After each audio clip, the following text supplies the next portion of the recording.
Salut à tous les fans de patinage de vitesse. Alors ici Antoine Gélin-Beaulieu, patineur de vitesse longue piste, et ainsi que Grégor le chien ici. Puis je vais vous raconter les meilleurs moments de ma saison.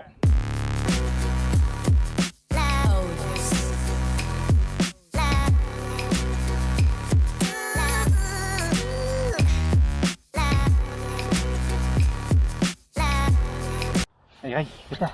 Hey Greg, non, viens-t'en ici. Greg, viens-t'en. Yes. Allez ici. Non, pas en dessous.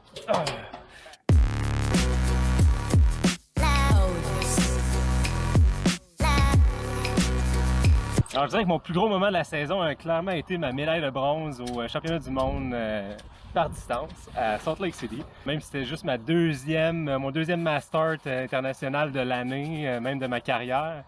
J'étais quand même confiant avant ma course, je dirais. Je me souviens même d'avoir dit à mon père le matin même, ça c'est une journée de médaille ça. C'était ma dernière journée de compétition.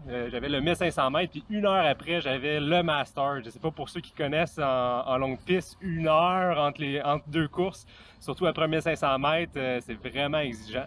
Donc, petit fait cocasse, là, après mon 1500 mètres, mes poumons étaient vraiment irrités. Je toussais beaucoup. Il y avait un Français, Timothy, qui était en avant de moi. Puis je me suis mis à tousser, puis il me regardait, puis il disait ouf, ça va être difficile, hein. Puis là j'ai toussé, puis il y a un gros projectile qui est tombé directement dans son soulier. Fait qu'on en a comme ri un peu, là, une chance que ça s'est pas arrivé aujourd'hui. Pour en revenir à mon mass start, j'avais une seule stratégie avant ma course, c'était d'économiser le plus possible d'énergie. Donc, dans ce type de course-là, le mass start, il y a deux types de coureurs. Il y a les sprinteurs, puis il y a le monde qui part pour des échappées. Moi, clairement, je me considérais comme un sprinter.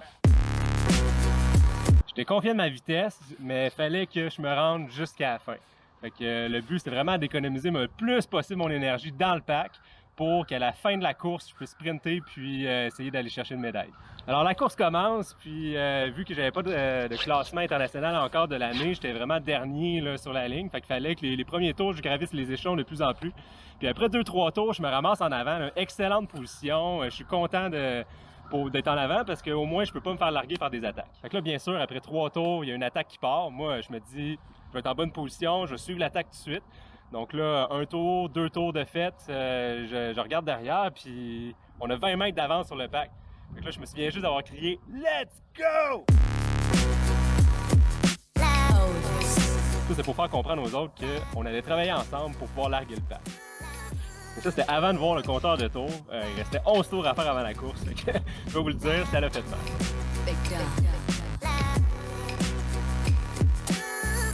Pendant les 12 tours, j'essayais le plus possible d'économiser mon énergie derrière le monde, mais en même temps montrer aux autres que j'étais willing de faire ma part pour tirer les tours.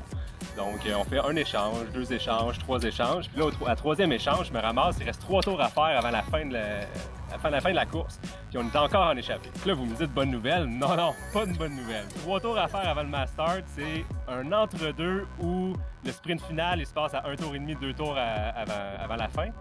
Puis avant ça, le monde se check, ils veulent pas tirer parce qu'il faut économiser le plus possible son énergie pour le sprint de la fin. Fait que là, je me souviens, j'ai mis les 2 mains sur les jambes, j'ai fait semblant d'être cassé ben raide.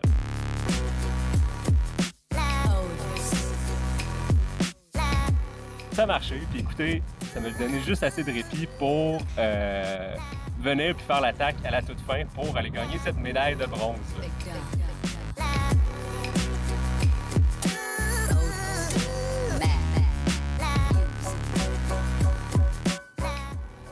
Si vous voyez même sur le dernier droit, j'avais encore les 2 mains sur les jambes, mais ça, c'était pas de la comédie.